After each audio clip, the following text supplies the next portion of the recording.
Good morning. I apologize for the sunglasses, but I left my regular glasses. Empty case.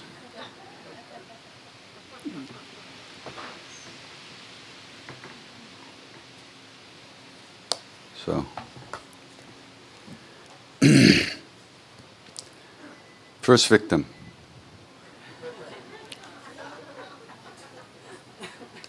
Come on, who's brave enough? I was just wondering if there's one experience that you can pinpoint where you connected with chant or kirtan, where it was like, yes, this is it. Like, this is really something that I want to devote myself to. First time I heard it in India.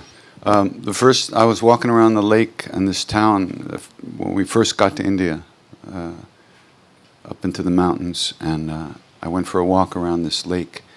It's a crater lake up about 6,000 or 7,000 feet. And I came around, I was walking around, and there was a temple there. So I was walking past the temple, and I heard this chanting coming from inside, and I went, I never heard anything like that. It was amazing.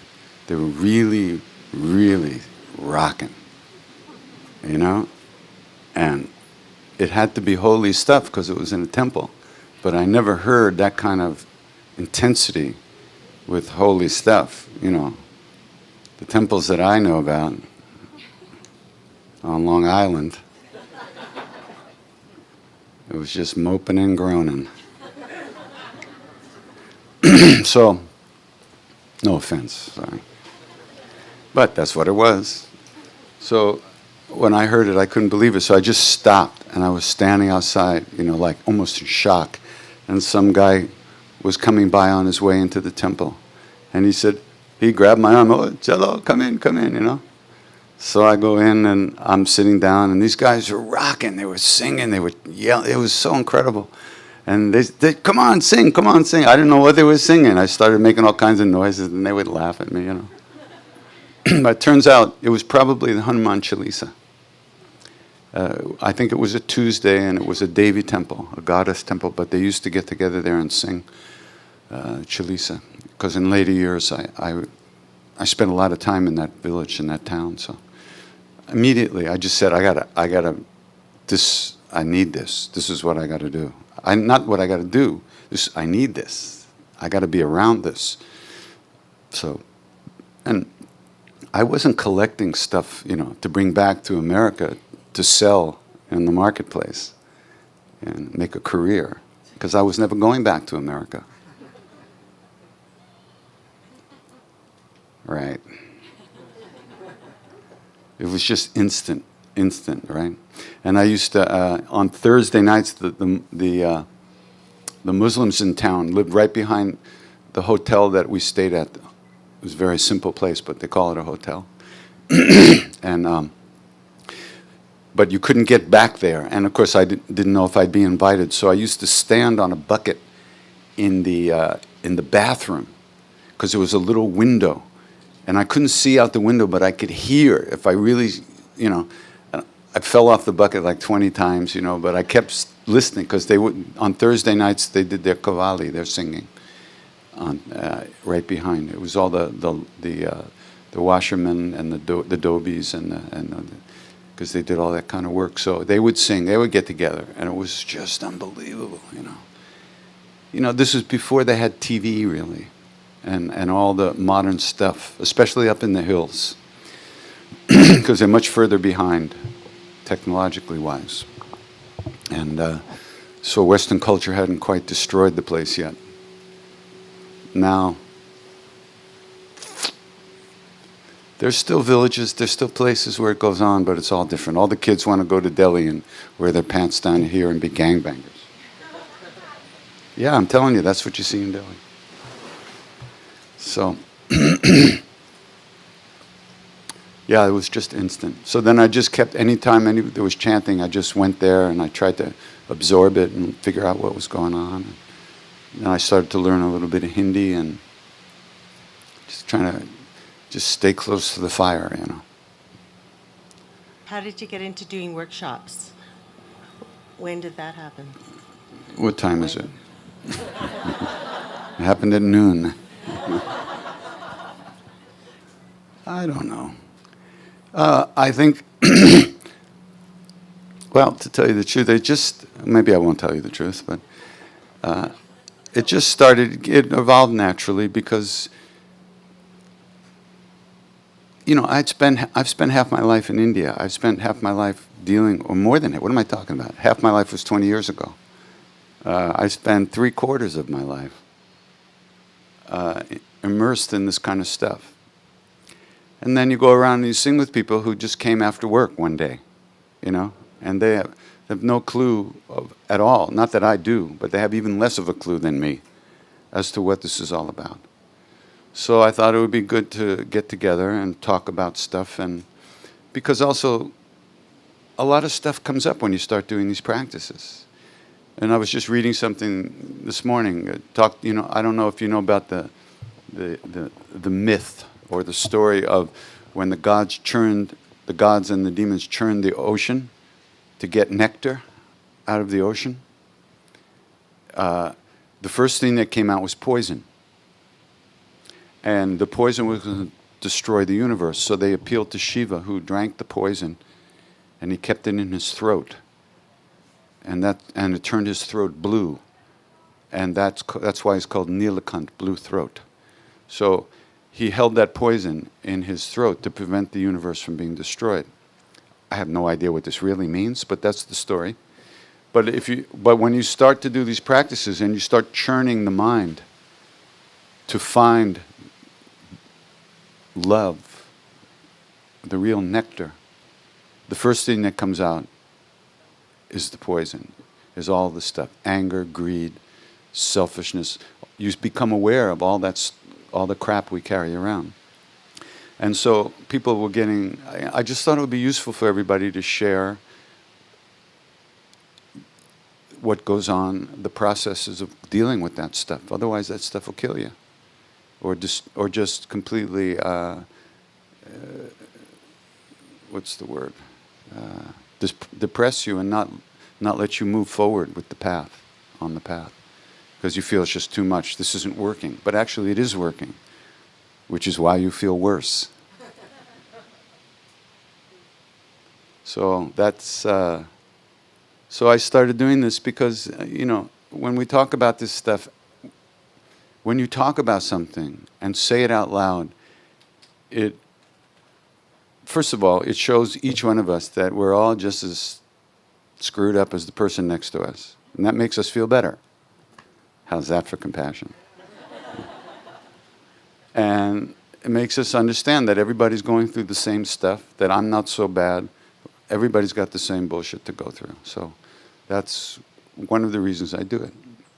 And the other reason is just to keep, to talk about this stuff and share whatever little experience I have.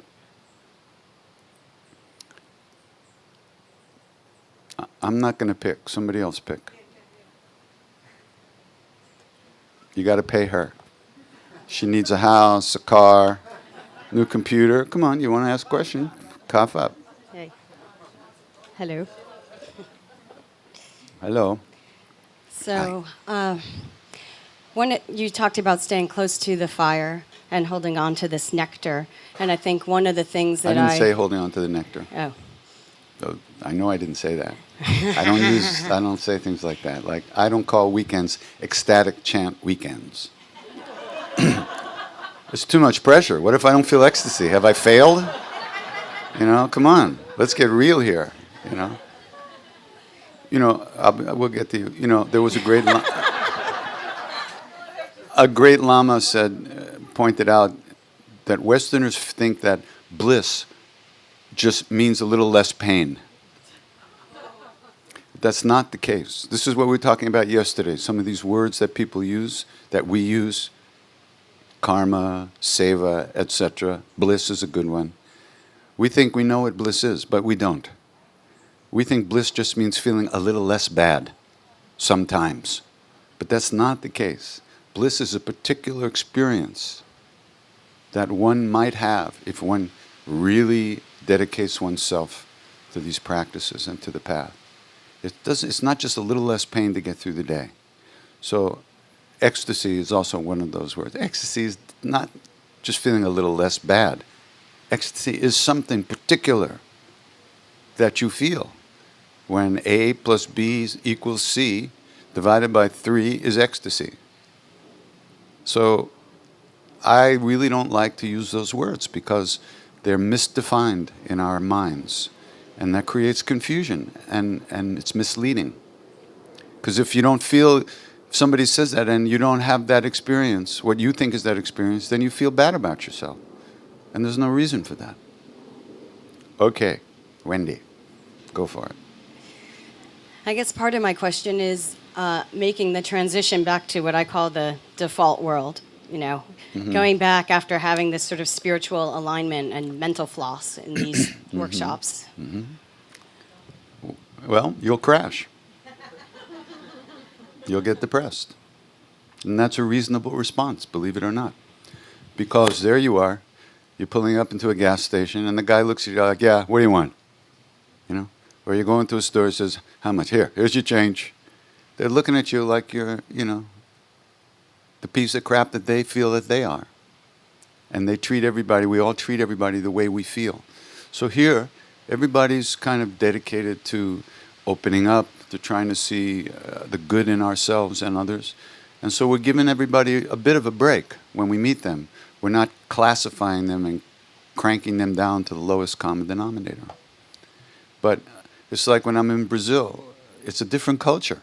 The woman who gives you the change after buying a cup of coffee smiles at you like you're the love of her life. And of course, she doesn't know you, she doesn't care about you, but she smiles. It makes you feel so good. You get as far as immigration when you get off the plane. It's like, oh, God, I'm back in America. So it's going to happen. So it's good. You stay aware, Huh? Yeah, Germany. Every country is bad, yeah. Every country does that. Yeah. Germany's no worse than any place. Huh? Yeah. Oh, well, Holland, they're really tough, boy. So anyhow, should I go through the list of countries that I don't like the immigration? They're all the same. But it's a good thing. You're going to crash. It's like jumping into a lake of freezing cold water. Yeah, eventually you get used to it. But because anything that's real, any real change that happens, number one, you don't have to hold on to. And number two, you can't hold on to. But you come to a week like this or an experience like this, something shifts inside. Something happens. But you can't hold on to it. You can't cling to it. If you cling to it, you choke it to death and it's over. But you can't, it doesn't even matter if you try to cling to it. The real changes happen. They just happen.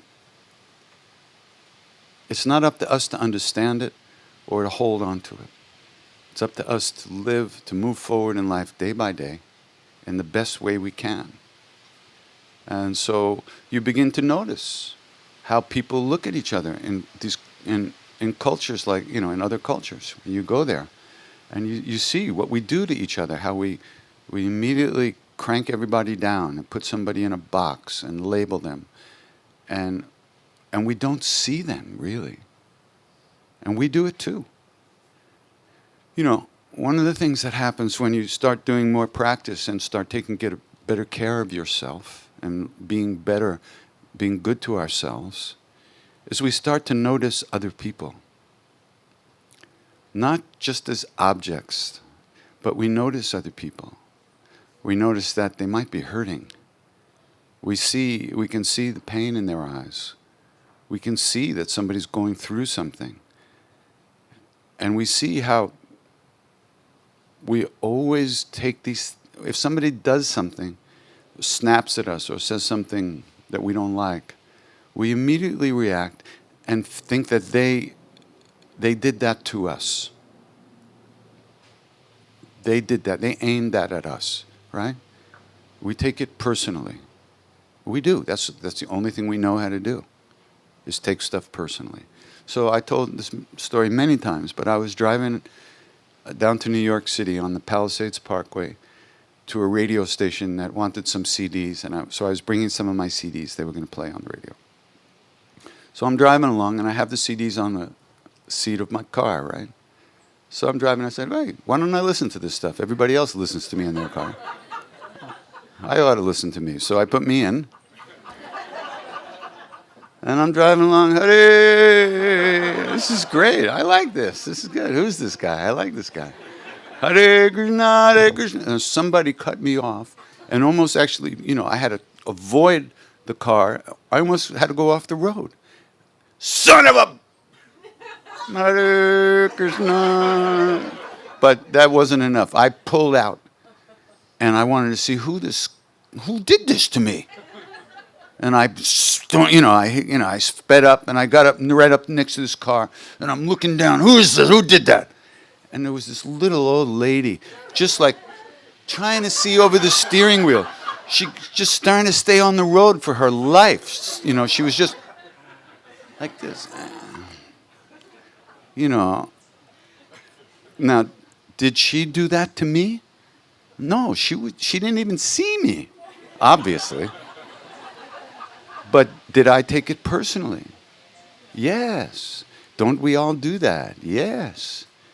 Why? Because we don't see what's going on around us. We don't see other people. We only see our projections.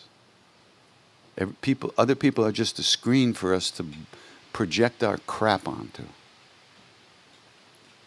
If it's nice looking crap, we fall in love. If it's ugly looking crap, we get angry. We don't see anybody. And we're not going to until we see ourselves. Because in order to see ourselves, we have to, and when I mean ourselves, I mean our real beauty, the love that we really are. We have to overcome, at least begin to deal with some of that stuff. If you don't look at your stuff, it's just going to push you around. I'm sorry. I hate to tell you this. But unfortunately, it's true. You can't just go ram, ram, ram, ram, ram, ram, ram, ram, ram, now until you die and expect that life is going to be good to you. That's not going to happen. Doing these practices gives us the strength and the understanding that we need to look at our stuff, or it ain't gonna go away.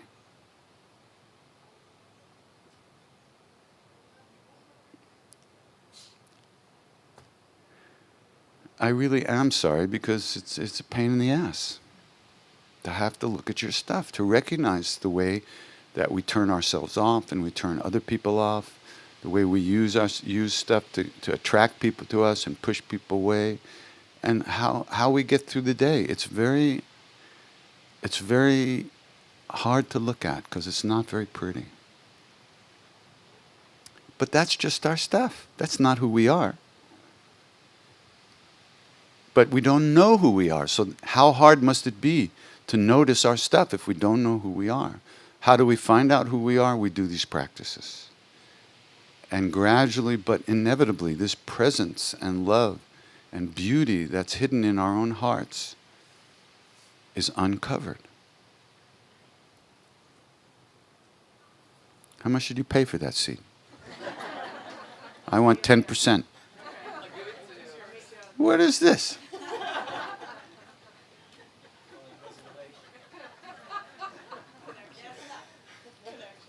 Never mind. Okay, next question. Okay, hold on one second. Can somebody respond to what I just said? Or you don't have to out loud, but look, what? What was that? What? $400? Oh, $400? Okay. You owe me $40.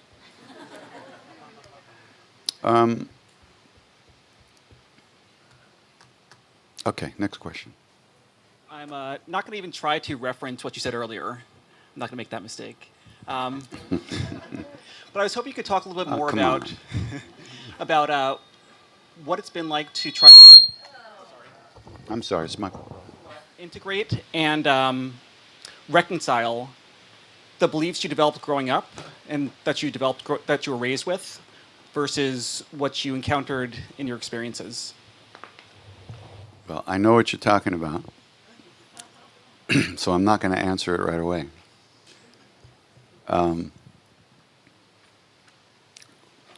What you're not talking about is what I believed about myself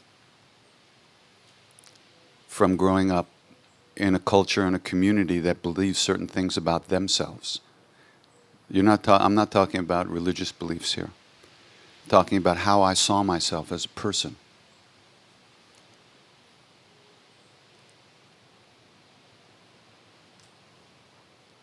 As a psychological entity, who I thought I am. You know, my parents weren't happy people. And so my grandparents weren't happy. In fact, I can't think of one person.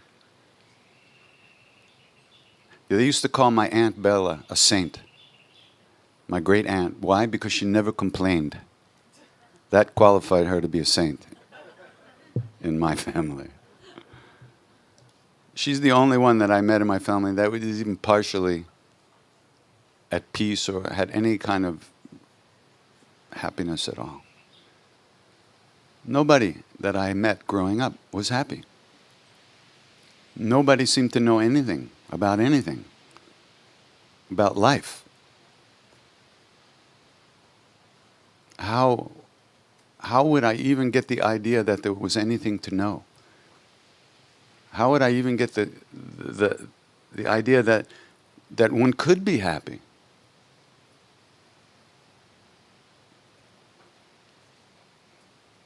Well, when I went to India, one thing is that I met people who were happy. People who had 100,000 times less than I had, even. They had a little hut, a straw mat to sleep on, no electricity. They were happy. It was hard to absorb and understand that. But I came to see that they were happy because they had an inner connection. Regardless of what was happening in the outside world, they had a connection to something inside that I didn't have, and that nobody that I knew growing up and growing on had. So that was really intense. Now, as far as religion, being born Jewish and all that, you know, it was never presented to me as a spiritual path at all. It was never presented to me as a method to find joy and contentment and a purpose in life. So it was meaningless for me. It didn't, you know, there was, and, you know,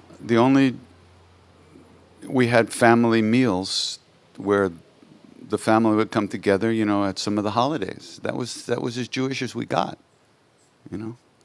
And so there wasn't a lot of, you know, I know that Judaism does have those things. Now I know that. But I didn't know that growing up. And so moving on from there, my guru made it easy because he would go like this.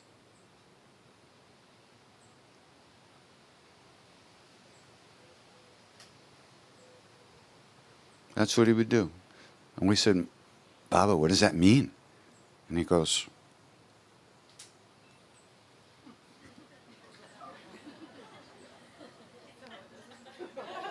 what does that mean? He said, many names, many forms, all one. All one. One. One. Not two. One. Everything is moving in the same direction.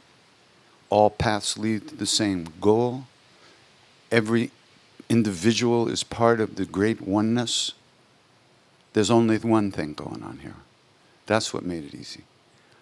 I can take teachings and be from any religious situation, any philosophical thing, it all's fine. It's all different, just simply a different method of getting to the same place. Whether those people think that or not, that's their problem. But that's what I feel. So that's what liberated me, in the sense of being able to feel at ease. Because I was always attracted to Buddhism, for instance. In fact, when I was in high school, I was reading books about Buddhism. And the thing I liked about it, he said, Buddha said that your enlightenment is up to you. I thought, fantastic. You know, it's up to me.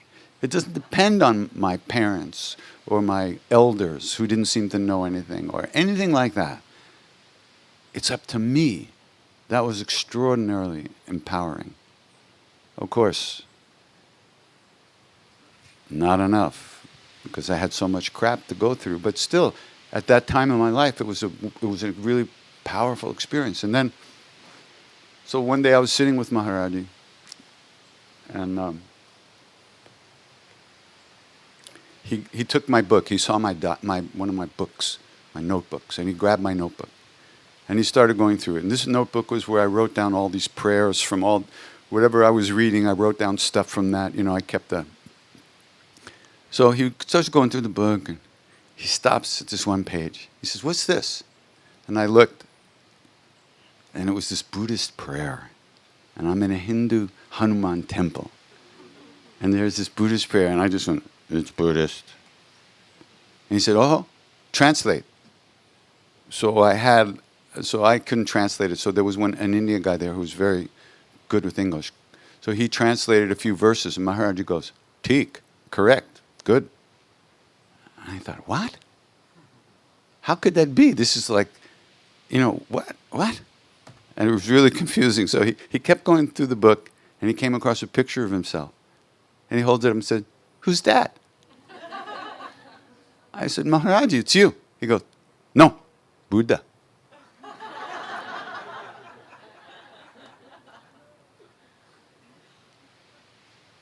So that story gets a lot further out, but that's enough of. He's the whole universe, right? He's become everything. There's only one. And there's something in me just relaxed, I didn't have to protect myself against this. I didn't have to understand this. I didn't have to push anything away. It's all right. And it also showed me that since I already thought that, but I didn't trust myself, it also showed me that I could trust myself.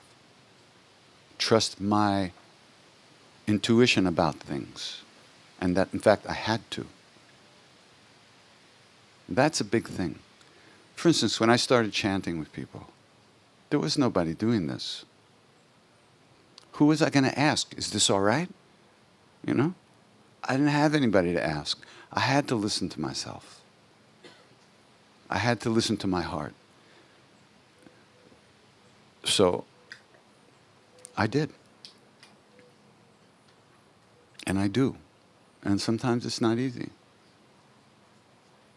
Because people have lots of reasons, religions have lots of reasons for existing. And whether or not it's meaningful for us individually, that's up to us to decide. Nobody can tell us. If somebody says something and you agree inside, fine. But if you don't agree and you still do it, that's not fine. Because you've overridden your own sense of right and wrong. And it won't sit right. You're going to get indigestion sooner or later. But there's a third option. Somebody says something. Bye, Neen. Nina's going. Bye. Bye, Uma. Where's Uma? Oh, you can't find her. Okay, she'll have to stay. Where's she? Uma, Mama's going. Bye, Uma. Bye.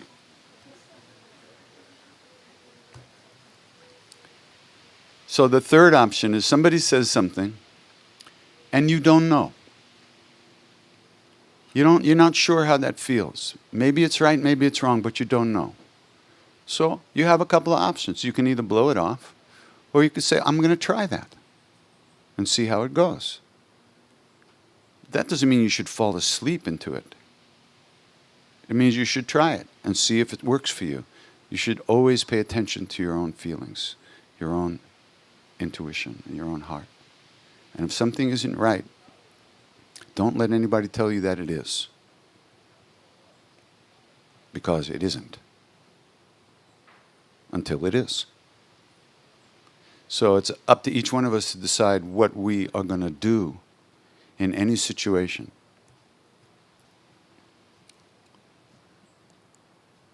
But we have to learn to listen to ourselves and trust our hearts. There's nobody else to ask. You know, there are elders out there, even older than me, who, if you really believe that they know what's going on, it's good to ask. But still, you have to agree inside with what they say. Or at least you have to agree to disagree and try to find out. There's no quick answers. Where's the woman from yesterday? She asked me a question about chanting, and she didn't like my answer, really, because I told her she had to find out for herself. She wanted me to tell her what to do. Why would I do that when I don't know what to do? I know what to do for me sometimes. I try to get up in the morning and sleep at night. That's the first thing to do. Everything else is after that. So. I hold the question from yesterday, so there's the question. Okay. Could you please tell us about your experience, the first when you start chanting again to clear your heart, waking up again, to these days? Because after 2 hours chanting, there's impact on every one of us. I would like to hear what you feel. What's your experience with your own chanting? Listening to yourself. Thank you. I like listening to myself. I like me sometimes, which is more than I could say a few years ago. I'm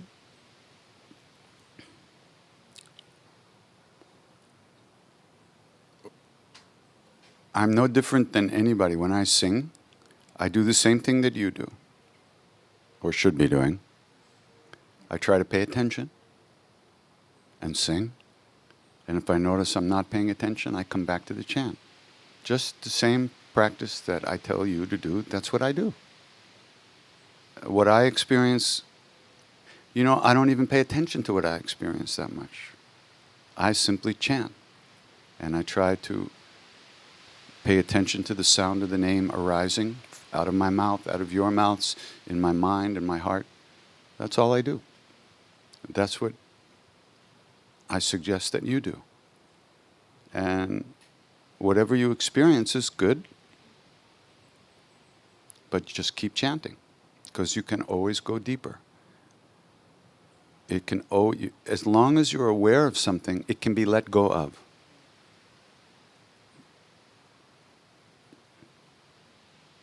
Right? If you're aware that you're thinking, it can be let go of. If you're aware that you're experiencing bliss, it can be let go of. And so guess what? It's not the real bliss. The real bliss is who you are. It's not an object of awareness. It is awareness. So you keep letting go. That's the beauty of chanting, and that's the power of chanting. You can let go of anything until you've become the universe and you are everything. Or everything is then within you, not outside of you as an object. There's no place you can go to that you can't let go of through these practices, and that's the liberating power of the chant. You think that something's real. I mean, we think we are who we are, but we can let go of that and go deeper. As long as you're aware of it, you can let go and go deeper. Come back to the chanting. That's all you have to do. It's not complicated. It's not easy. But it's not complicated. It takes a little practice. That's all. You can always let go. Whatever you're feeling, whether it's, and especially if it's a very heavy negative feeling that you're very familiar with. Like this is me. I know who I am. You can let go of that. And you don't lose anything because that was just a thought. This is real freedom, real strength, inner strength. Hi. This retreat in this place with you has kind of taken on a yearly opportunity for me to kind of check in on a number of levels.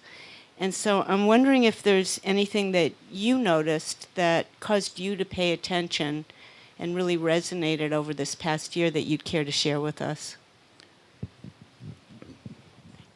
Listen, the only thing that makes us pay attention is suffering. This is the first noble truth. This is what Buddha said when he came out of the jungle. He said, "Yo, monks, stuff sucks. Stuff don't make you happy." This is what wakes us up. Pleasant things don't wake us up. We love them. We like them. We hold on to them. They feel right to us. Suffering, unhappiness doesn't feel right. We want to get rid of it. Dissatisfaction doesn't feel right. Emptiness doesn't feel right. Depression doesn't feel right. Anxiety, fear. These things don't feel right. They force us to pay attention and wake up. Nothing else will. You want to talk about pleasure, talk about the land of the world of the gods. There is only pleasure. Which is why they say you don't want to be born there if you're really serious about spiritual stuff. Because you can't do any work there whatsoever. Because everything's pleasant. The winds blow so nice. There's music in the air all the time. And on and on. That doesn't wake you up. That puts you to sleep in terms of being aware. I didn't make this up. If you read any book on this stuff, it'll say the same thing. We start this path. We start to look for a path because we're unhappy. We're not satisfied. We need something. We're looking for some feeling that we don't have. We're looking for something. That's what wakes us up. And I got moments like that every other minute. So it keeps me aware.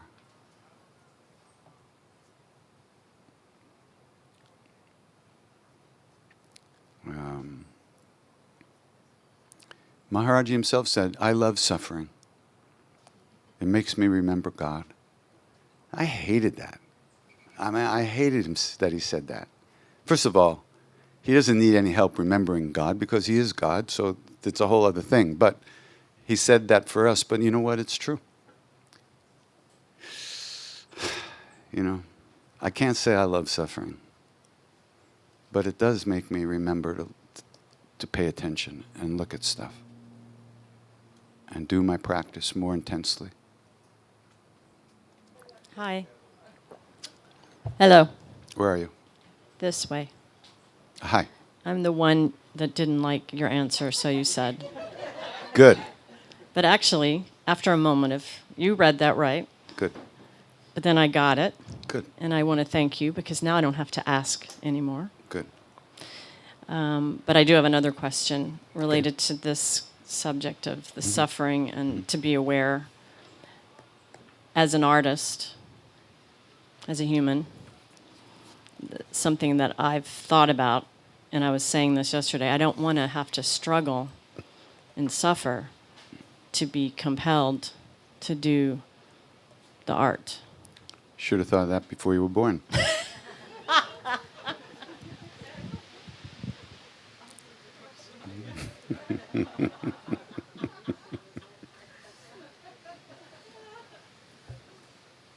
You don't have to. That's not, it's not a requirement.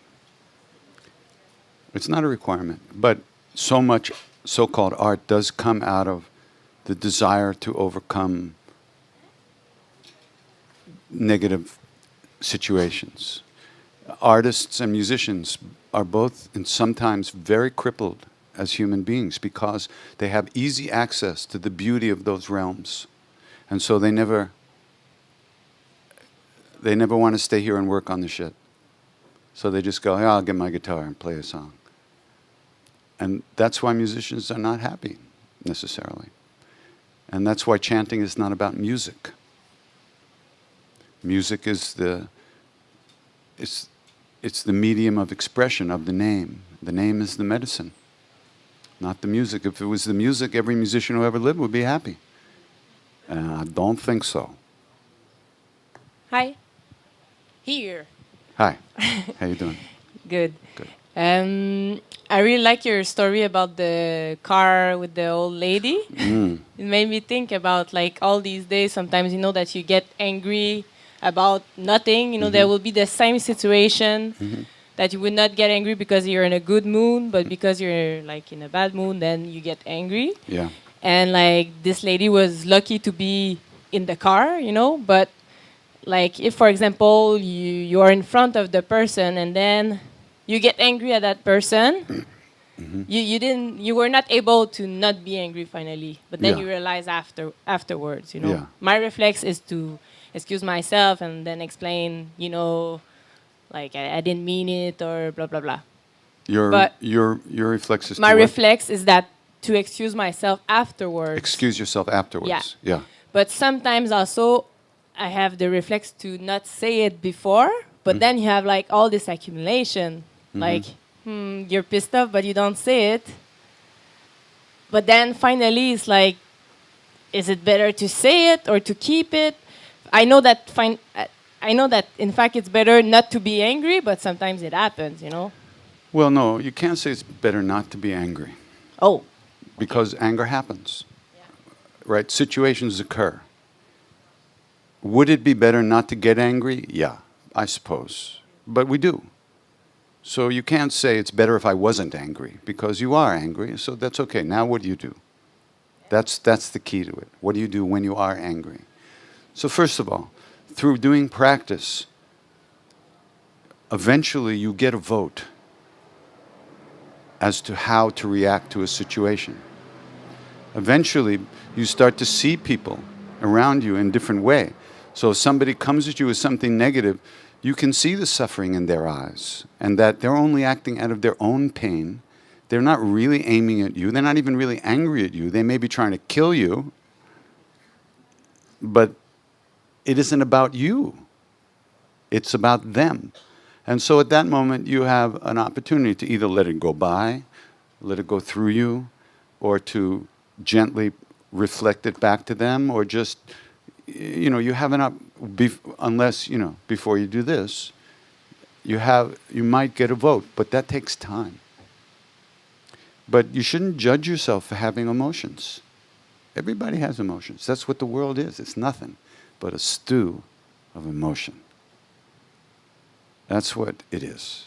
Back and forth, people reacting against this and reacting against this reaction. Somebody throws a bomb, somebody throws two back, then somebody else shoots a missile. This is what happens. This is all emotion. So, we're human beings. We have emotions. To feel bad about them is not useful. And in fact, it's hurtful to us. But that doesn't mean you have to act on them. Because if you react and then act out, then you've just taken the thing and thrown it back, and then it's going to keep coming back and forth, right? But if you just let it go, it may go back and forth a few times, but then eventually it stops. But we do the best we can.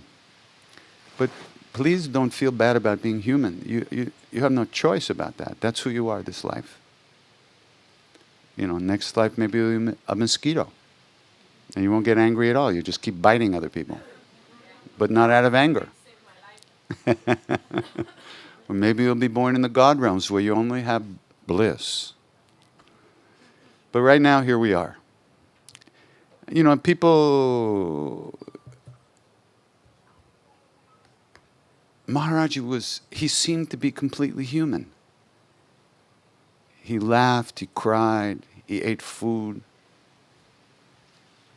I mean, but in that human body and that human package, there was full godness and full union with God. But yet, he's in a body, so it seems human to us. But he's not at all attached to that. That's the difference. We are. So, give yourself a break. Work with the stuff. Try not to hurt anybody, but you know, if you have to express yourself in anger, then fine, you did it. You'll have to deal with the results of that action then too.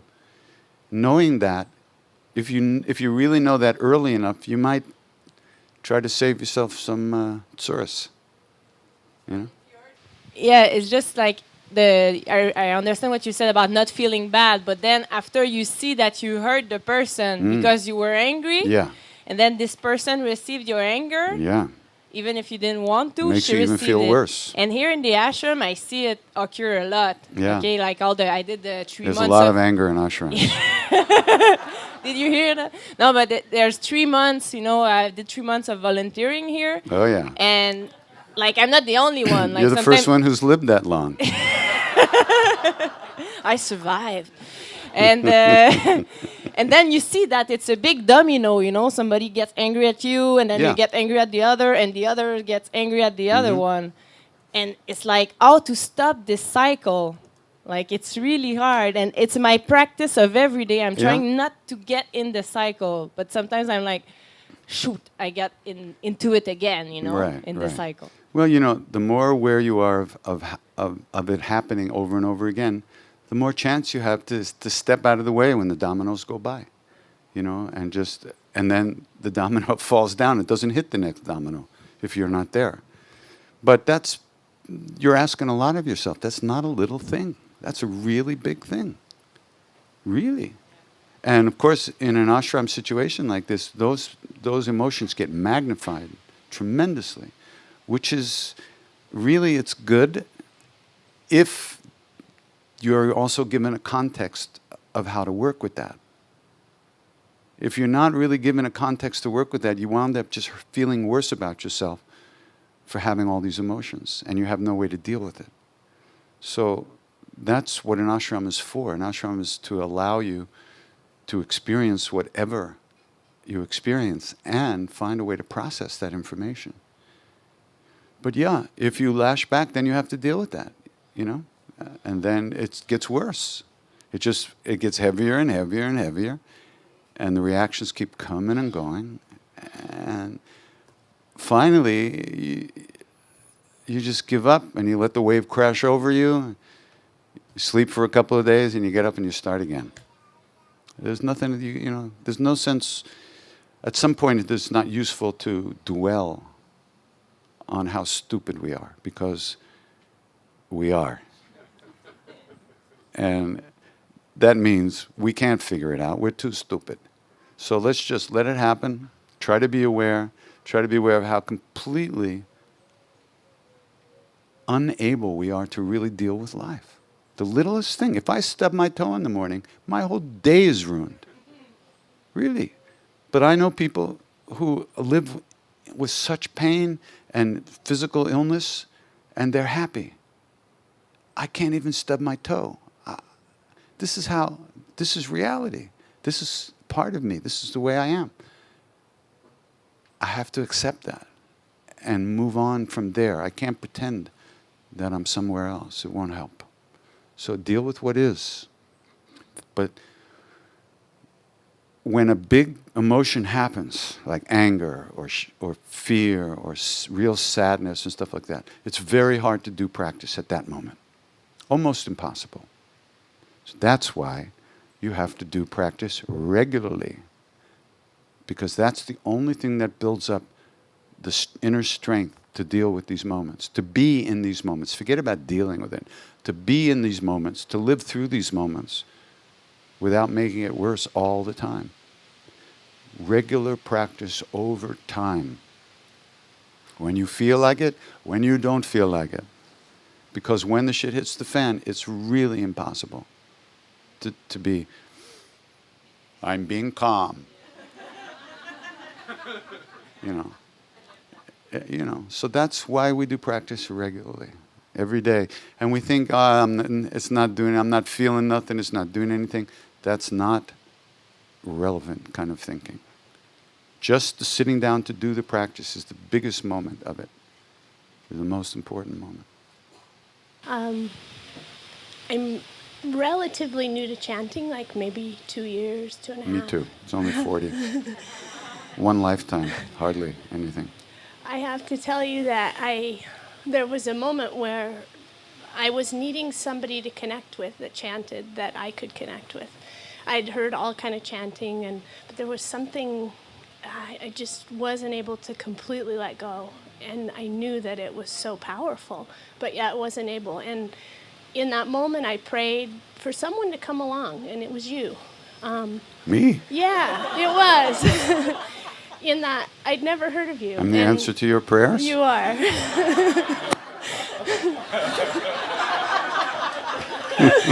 See, you don't know how beautiful you are.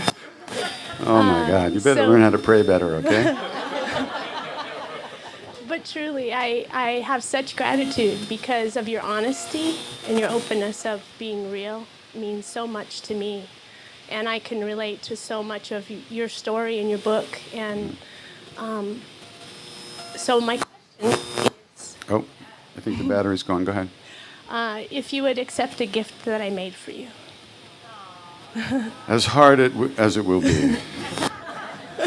Yeah, sure, of course. Yeah, thank you.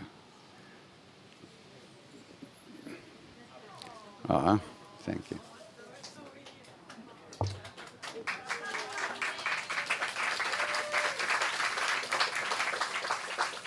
Let's see, it feels like... Thank you. I'll open it later, okay?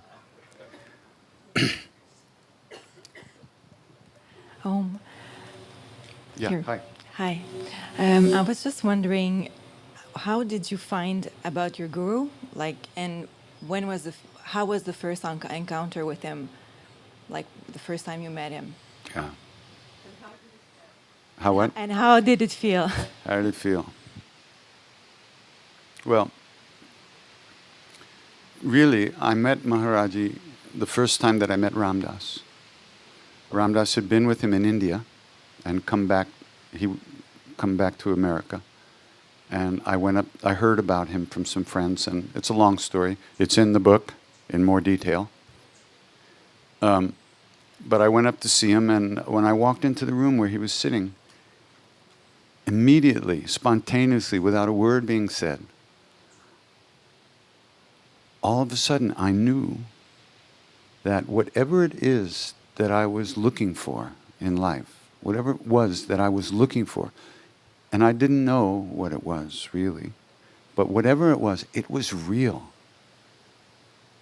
It existed. You could find it. You know? It was a big thing. Because we're talking the Dark Ages. There were 2 books on this stuff. And there wasn't a yoga center in the whole world even at that point. I'm talking about the mid-60s. There was nothing happening. There were a few books on this stuff, and they were all great. I read them, but, they're still books. And, people can write anything for all numbers of reasons, and even though I really resonated with those books, one was Autobiography of a Yogi, and one was Gospel of Ramakrishna, and one was Zen and Japanese Culture. Those books really, but still they were books. But when I walked into that room,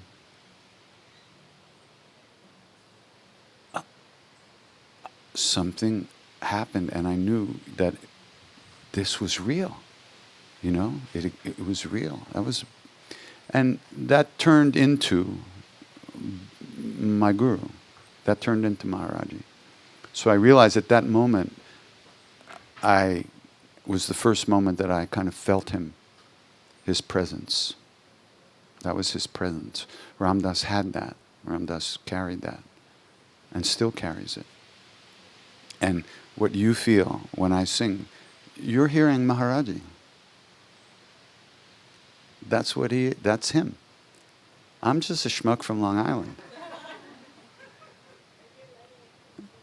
I'm not letting it. I'm fighting it tooth and nail every bit of the way. It's coming through, once you eat some Indian food, it's going to come out one way or the other. It's inevitable. Sometimes not so gradual.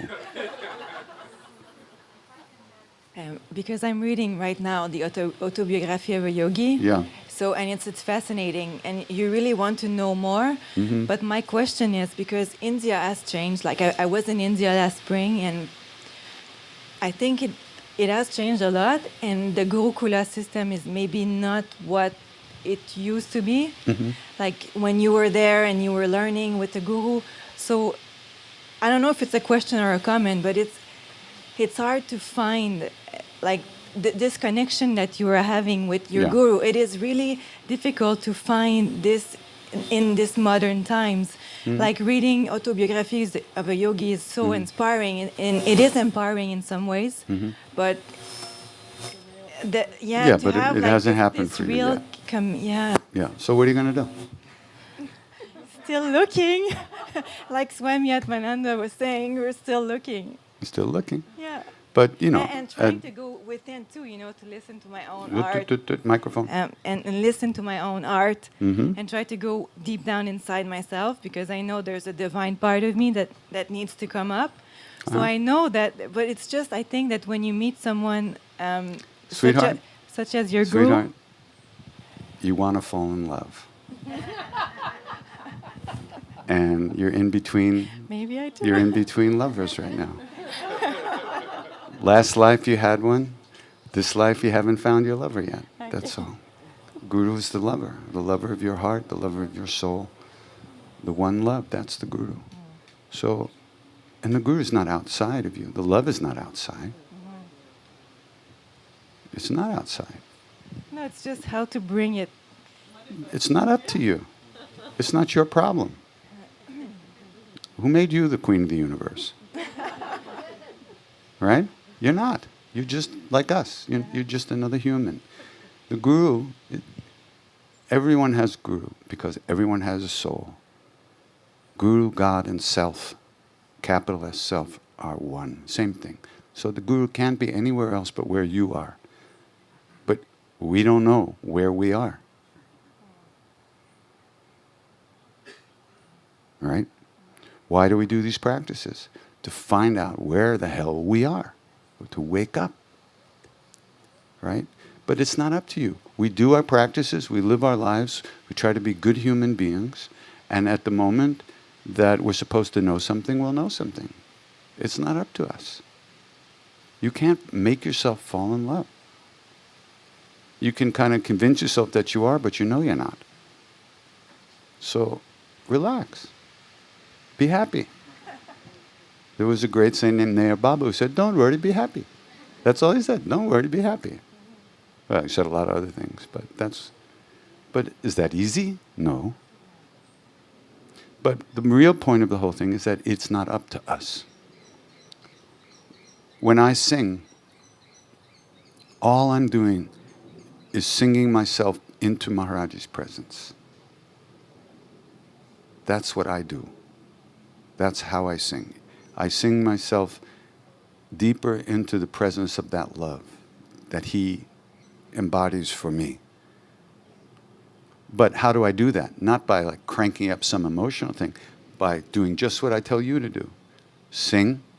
When you're not paying attention, when the mind has ripped you off, you come back. When the mind rips you off, you come back. When this rips you off, you come back. That's all I ask you to do. That's all I do. And what arises from within is this presence. Slowly, gradually, but inevitably. It's not up to us to make it happen. It's only up to us to try to show up. That's all. To be here as best we can. So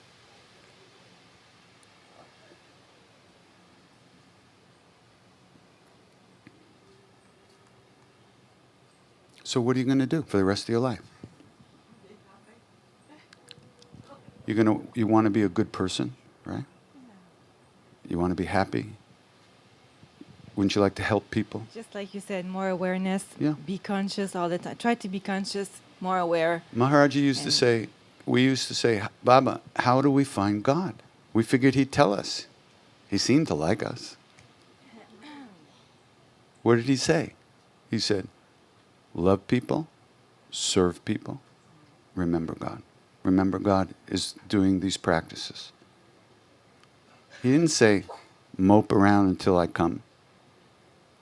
Love people, serve people, remember God.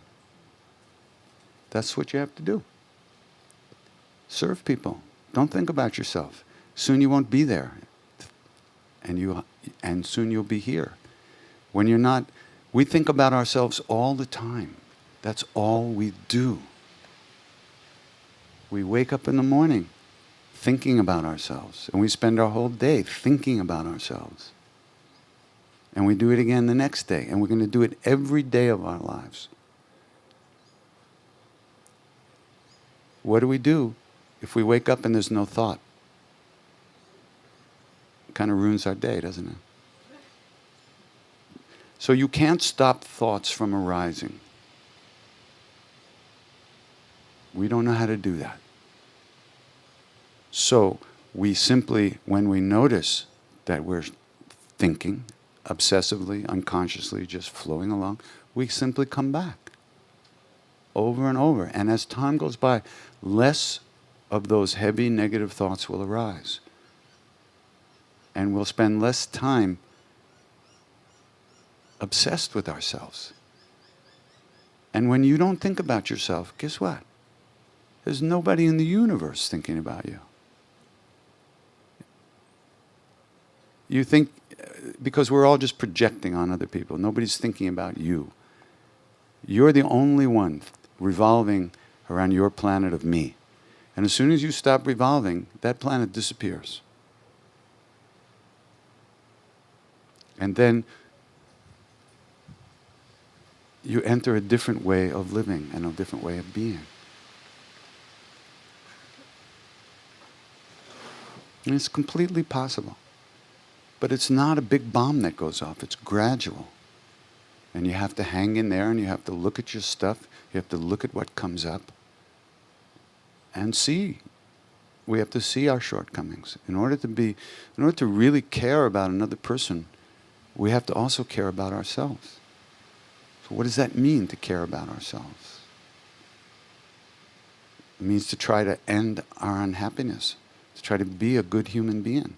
Well, how can you be that if you don't deal with your anger, your shame, all the hidden fears and the guilt and all the selfishness and jealousies? If we don't deal with that stuff, how are we going to ever become good human beings and who care, who are even qualified to really care about other people? So there's no sense of waiting around for a bomb to drop, a spiritual bomb. There's plenty to do. Someone asked the Dalai Lama once, why does everybody love you so much? You know. So he said, well, I don't know. He said, maybe it's because I spent my whole life caring about and considering the happiness of other people. Could we roll that back again, please? Maybe it's because I've spent my whole life caring about other people. My whole life caring about other people. I don't know about you, but when the cable goes down in my house, it's over. I rage around like a maniac because I can't get my MTV or whatever else I wanted to watch. I'm completely unqualified for caring about other people. He spent his whole life a thought about his own happiness, his own personal little happiness, it never arises because he's already happy. He is happiness. He doesn't need to get it from somewhere. He doesn't need for things to be a certain way for him to be happy. I'm telling you, if the bed was too hard over there, I'd be unhappy. If I have to wait any longer for the hot water to reach the tap, I'd be unhappy. We're all completely meshuggah.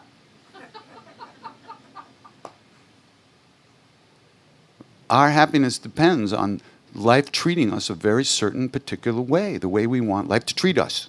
And if life doesn't treat us that way, it ain't okay.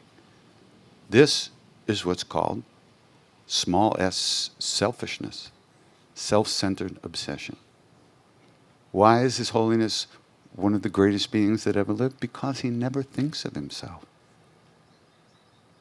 It's not irrelevant. There's no little Dalai Lama in there thinking, I want to be happy, I want to be happy, and if I treat people nice, maybe they'll love me. There's nothing like that in there. People love him because he loves other people.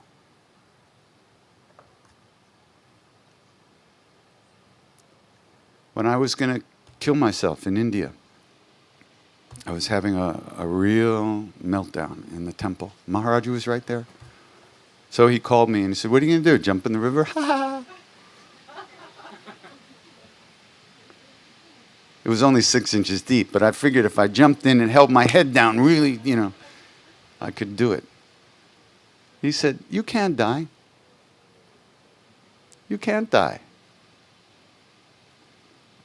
Listen to what he said. Only Jesus died the real death. What?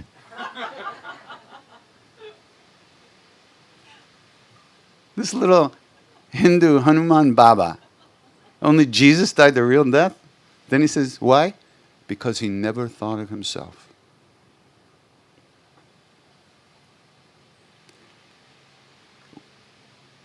He never thought of himself. His own happiness. It wasn't that he was happiness. He didn't need things to be a certain way for him to be happy.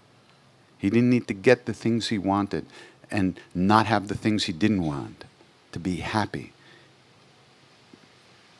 He only thought of his people, Maharaji said.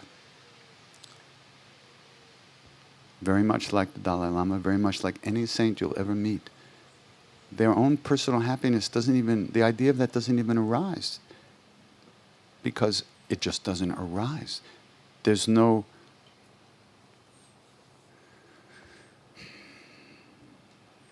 one in there hungry for those things anymore. There's only compassion, only kindness, only caring.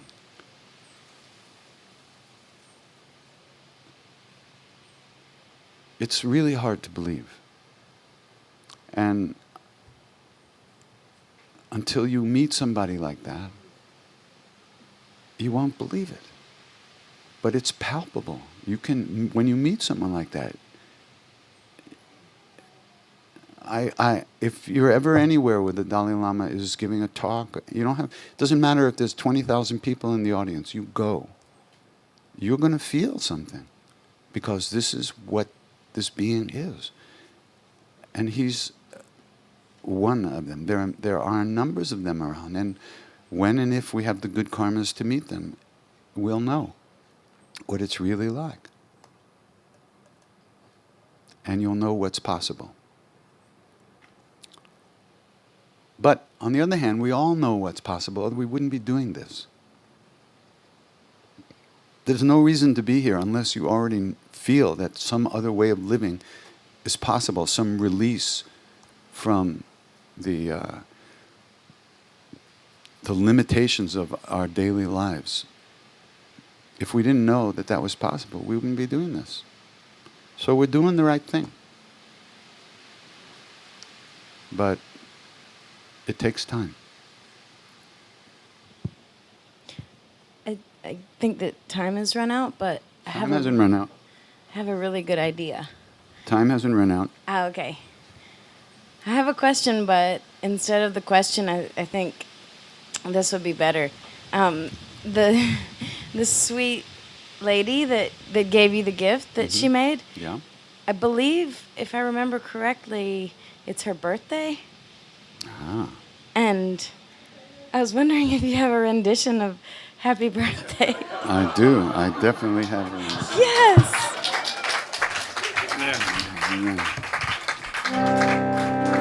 Happy birthday, happy birthday, birthday, birthday, happy, happy. Happy birthday, happy birthday, birthday, birthday, happy, happy. Happy birthday, happy birthday, birthday, happy, happy. Happy birthday, happy birthday, birthday, birthday, happy, happy.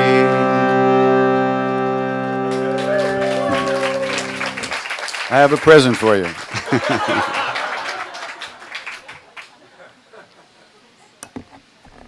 The best birthday I ever had was in 1995. I was in the temple in India, and 2 weeks before my birthday, I thought, oh wow, my birthday's in 2 weeks. And the next thought I had, it was about a week after my birthday, I thought, oh wow, my birthday was last week. That was the best birthday I ever had. Can you hear me? Was that Craig out there on the? Yes. Fantastic. Yes, he's in heaven talking about totally being happy. He's being enlightened right now. Unbelievable. I have a question about when, because you said sit down and do your practice, and I have this weird feeling to not. Okay, Swami Radhanath said in Omega 2 years ago a story about an guru saying to a disciple who said, "I just don't have time to practice. I'm too busy for this. I'm a businessman." Blah blah blah. And Wait. You said that so fast. Okay. That I. Okay, so he said the businessman said to his guru he has no time to practice. Yeah. And I was totally shocked what the guru told him. He said, well, then just chant on the toilet. Mm-hmm. And I have to tell you, I just want to make sure it's okay because I tend to do a lot of like weird moments. I just start to chant. Mm-hmm. And I feel like it's almost like swearing, like it's not holy enough. Did Baba say the appropriateness of when and what to chant? Because I know there's so many chants and so many. I think is there you're a absolutely guidance right. for that? We really should talk about this. The only time you shouldn't chant was when you're not breathing. That would be the wrong time to chant. So, as long as you're breathing, it's a good time to chant. You know, what do you think? Shitting is not holy? Is that what you're trying to say? You know? That's why India is so damn holy.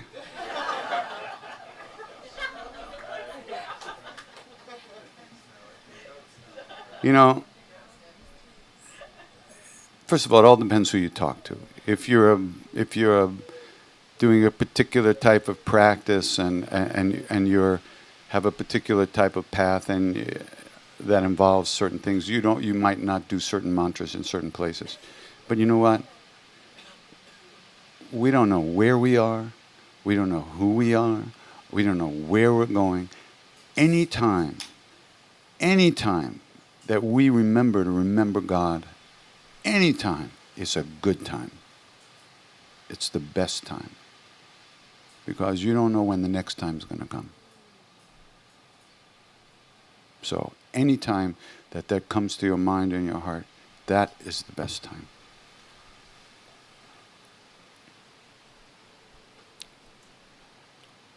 I spend a lot of time in my bathroom. I have a picture of Maharaji on the wall right next to the toilet, and he's lying like this, and he's reading a book on Hanuman. So he's reading about Hanuman, and I'm reading the New York Times. I like that. I'm sure he does too. Thank you for the warmth of heart you bring to your work. I appreciate that you want to keep things simple, and you've spoken to this question a great deal. I also appreciate that you bring so much wisdom to the commonality of the experience of the obscurations that arise through the work. But It's my agent. my question is if you would speak more on your experience or understanding of the relationship between the chanting and those who we call through the holy names, as well as your experience of the relationship of the seed or bija quality, the seed quality, the seed sound, in relationship to the chanting and the immersion in the sound. Thank you. Maybe you shouldn't have thanked me.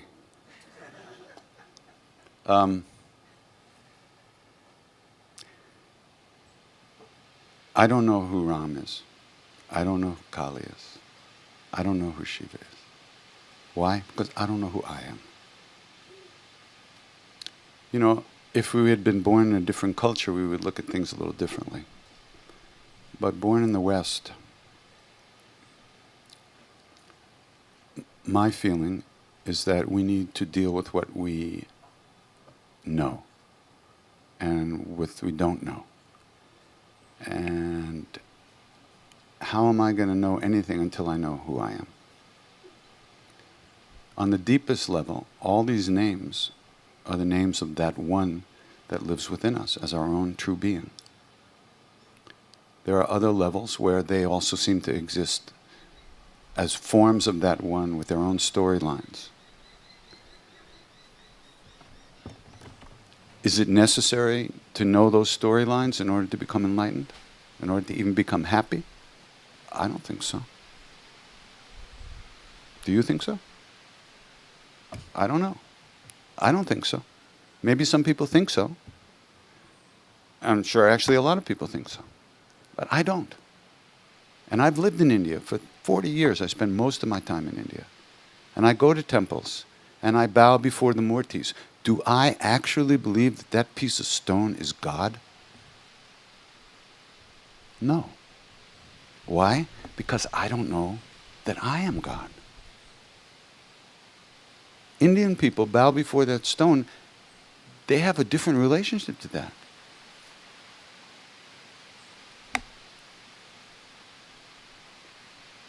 So I can only deal with what I have. And I can't fool myself. I respect those murtis. I bow to them. I sing to them. I respect the people that do that. But I don't really believe that God is in that piece of stone any more than I believe that God's in me. I don't, or any less that I believe that God's in me. Exactly to the extent that I could see God in myself, I could see it in the outside world. So I got to start with what I have, which is this decaying, rotting body. And what's in it? That's what I have to deal with. I'm not good at pretending or adopting or using imagination. You know, depressed people don't like imagination. They're sure that they suck. And there's nobody can tell them anything different. So I live on that side of the line. Right? It was hard for me to So I deal with what I have to deal with. And until I know that what lives within me is God, is beautiful, is love, is truth, how am I going to find it anywhere else?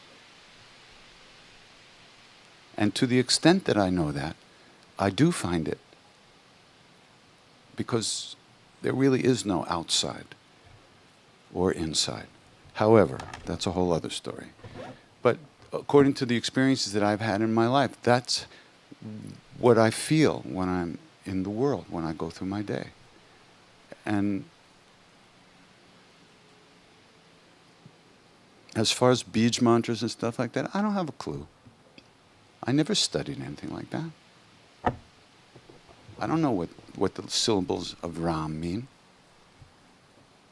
People say it means this, people say it means that, this one says it means that. I gave up counting and trying to keep track of all that. All I know is when I sing it, I feel good. That's all I know. And I know that, like I said the other day, after 40 years of doing this stuff, I mope around less than I used to. And that's enough. I don't want any more. I don't need any more than that. I don't need to know any more than that. Some people say, I'm a little bit nicer than I used to be. I don't know if I agree, but I'll take it. I can only deal with what I can deal with, and that's this right here.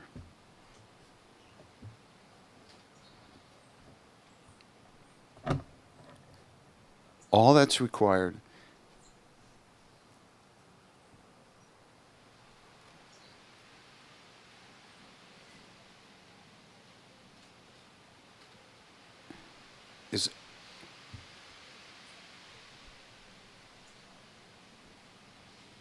is a kind of humility about who we are and where we're at. I've been with really great saints. I know what's possible, you know, and I know that I'm not even in the D League, you know. I'm not even in the same ballpark. But that's okay, because I feel better than I used to. And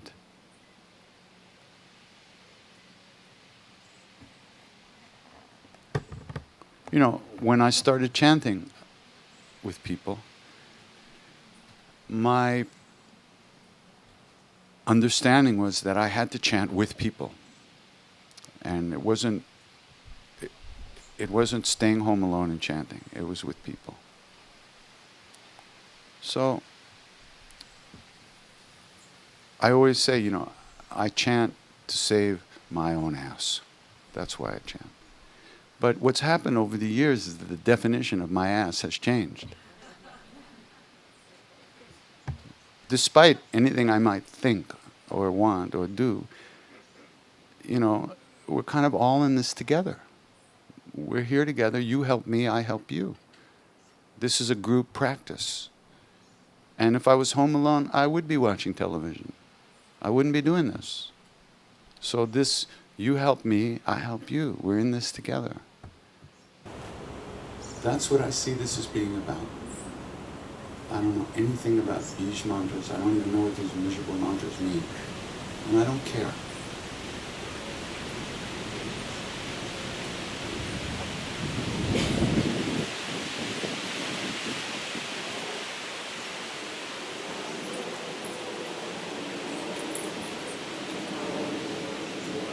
It's 1:45, just so you know. I'm happy to go on like this forever, but at 2 o'clock we have to stop. We're going to sing tonight, so if you want to keep doing this, it's fine. No problem. Yeah. Yesterday you were talking about, you know, being with the Terawi family and being... My being what? With the Terawi family and it being a functional...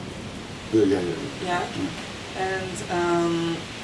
And when I went to India and, you know, I saw the old mas treating young kids and scolding them with so much love, and we're not used to that in the West. And then you say, you know, you've changed a bit, and I see that in you more and more, being able to like put boundaries and say no, but still there is the love that's still there. And my question is, how?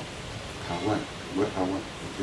How can you disagree or be angry or any feeling like that and still not feel like the love is not there or not make the other person feel rejected or not loved? How did that happen? Like how can we be that for each other, you know? You have to be able to do it for yourself. You have to be in the love in order to love someone, to let them into that love. Love isn't something you give or get. Love is who we are. And when you don't put up walls, then people are free to come in and say hello. You have to feel that. The Tiwaris, they were in it. They were 40 years with Maharaji. They were great yogis. It was nothing for them to be in that love, and they included everybody in it. And yet they could say no. Because that no didn't mean I don't love you. No just meant no. You can't have 10 sweets. You can have one. Why should you have to, be angry to say no? You don't have to. Tiwari he was so great. He would explain stuff to me and really, because he really knew stuff. I mean, this guy knew stuff personally from his own experience. He would explain stuff to me, and the first word out of my mouth would show that I didn't have a clue what he was talking about. And he would look at me and said, "My boy, is there something wrong with your brain?"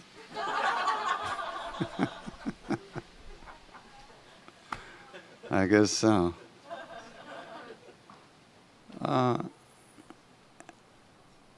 The bottom line is that that's the way it really is. There is only love. There is only one. But we don't live there. When you live there, you can invite people in to your house. When you don't live there, you can't really take people in there because you don't live there. So you have to find that yourself. I don't know, it doesn't sound like I answered your question, but you're still looking at me with those same eyes like, what? What's he saying? Best I can do. Hi. Before I go to class, I just wanted to tell you that I found your music in India 5 years ago. Bootlegs. And I've never stopped playing it, and I just wanted you to know and to thank you how it speaks to my heart. Thank you. One time I was in Varanasi, Benares. We were out on the Ganga in a boat, and when you're out on a boat, the priests have these little rowboats, and they come rowing out after you, and they offer to do a puja for you. They want to charge you money to do a puja on there. So here was these boats were coming out to get us, and one of the guys had a boombox on his boat playing me. I said, "You give me 10 rupees for that bootleg CD, and I'll let you do a puja."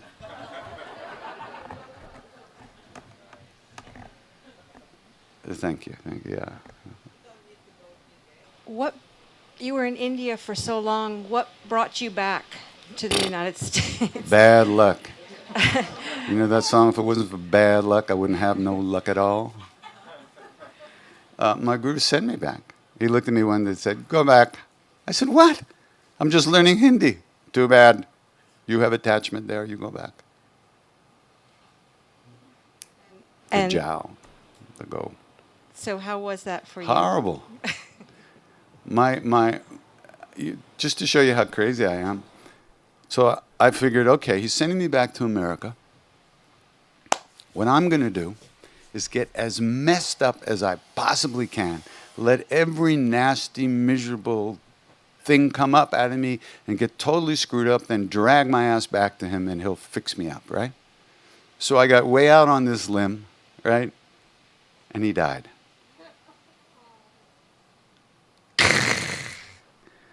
That's what happened. I had been overriding a lot of my desires, a lot of my natural. I was there from 23 to 26. I was celibate for 3 years. Prime time. Celibate. For 3 years. I didn't want to do, because people would get together around him, and then he would say, "Oh, you're friends. Oh, that's good." And the next day they come and said, "Oh, you're good friends. That's good." Next day, "Okay, you're married. Go back and see your parents." No way, right? My job was to be with him as much as I could. That's all I wanted to do. Well, that's not all I wanted to do, but that's what I wanted to do more than I wanted anything else. So after 3 years of pushing away all my desires, I was like, and all my stuff, I was just up to here, I couldn't take anymore. So I had decided that as soon as he disappeared again, because he would go away and disappear for a couple of months at a time. As soon as he disappeared again, I would go up to the mountains and get a little kuti and just meditate for 6 months. Can you imagine? Talking about delusion. Meditate for 6 months. I couldn't meditate for 1 minute, and now I'm going to go away for 6 months. So that's at the point that he sent me home. And he sent me home because it was the right thing to do. I was going to explode there. And plus I was very sick physically, and if he had left the body while I was in India, I would have never come back to America. And I would have died there from illness. I had hepatitis, had all kinds of things. And I wouldn't, knowing how stubborn I am, I would have got myself into a serious situation with physical illness probably, and really might have damaged myself permanently or died there. So he sent me home. And second night, I'm in America. First night I spent at my mom's. Second night I went to my dad's. He took me to a basketball game and a porn movie. After 3 years. This is my life. We were coming back from the Knicks game. We walked past a movie and it said Deep Throat. I said, Dad, what's that? Oh yeah, come on in, let's go in.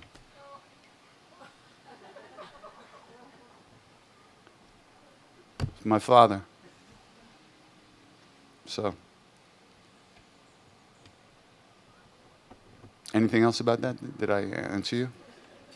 Yeah, you did. I guess I'm just also wondering what your thoughts are on Western life now. And I think the West is a really good place to do practice. Really good place.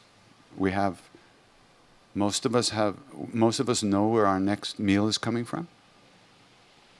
Most of us have a place to sleep that's fairly comfortable. Most of us have enough money or a job, and we have that kind of security. That's the best place to do practice in the world. There are 95% of the world, or I don't even know what the percent, people don't have homes. People have to dodge bombs. I wasn't kidding last night. People have to, there's gunfire all the time. There's killing and marauding and all kinds of horrible things going on. And you have no opportunity. You don't have the luxury to think about yourself and deal with your stuff. You have to survive. That's the reality in this planet at this time. So the West, this kind of comfortable life we live, this is a result of our own karmas. This is the fruit of our own actions in the past. We're in a good place to do practice. There are teachers coming here all the time. There's places to go to retreat. It's wonderful. You can't ask for more. Really. And when you don't feel like meditating, there's TV, so it's perfect. Seriously. So you can go as fast or as slow as you want. There's nobody. The only thing pushing us is our own awareness of the longing in our own hearts to be more connected and happier and a better person. So I think the West is a great place to be.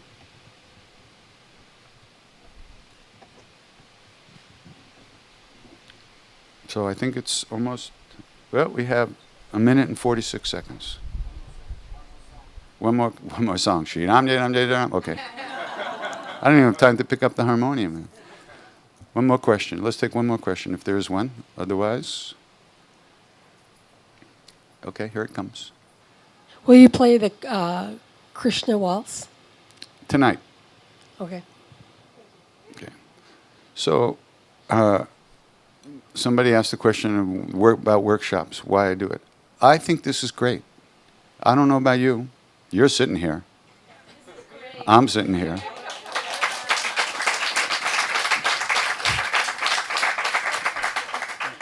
Thank you. No, thank you. But this is how we learn. This is how we see, how we get a chance to talk about things that we can't talk about this stuff a lot of times with our partners or with our people, our friends at work, or the guys we drink beer with down at the bar. I mean, this is our time to share the path together, and I think it's very useful. And so, okay.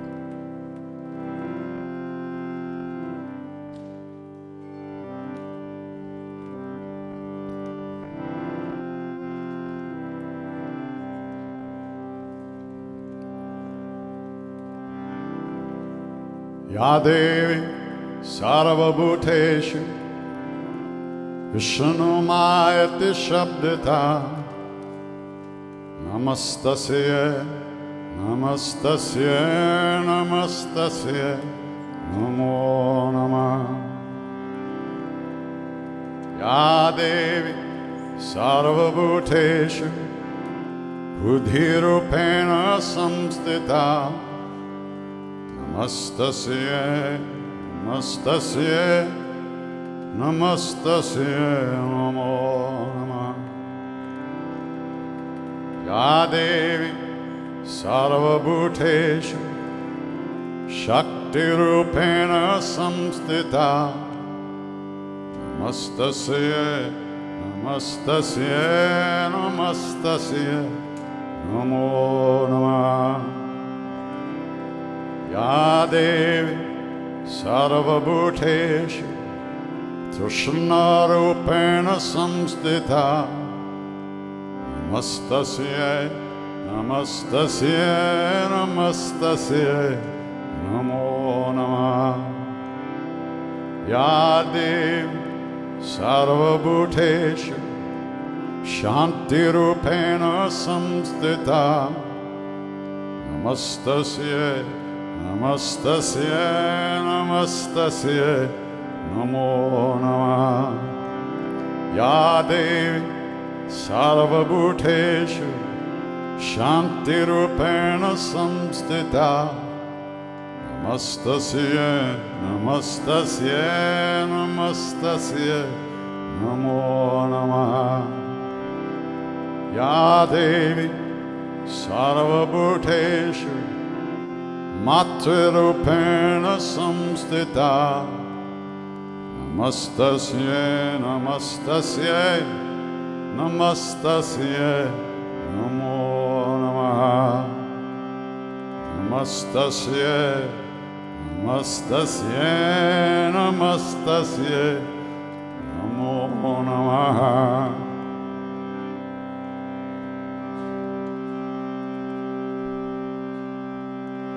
Jaya Jagarambe He Ma Durga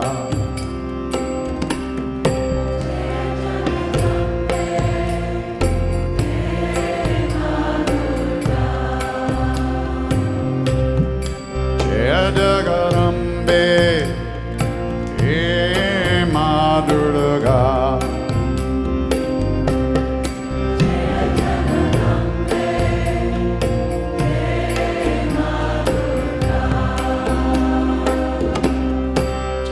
Jagarambe, He Ma Durga. Jagarambe, He Ma Durga.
Nara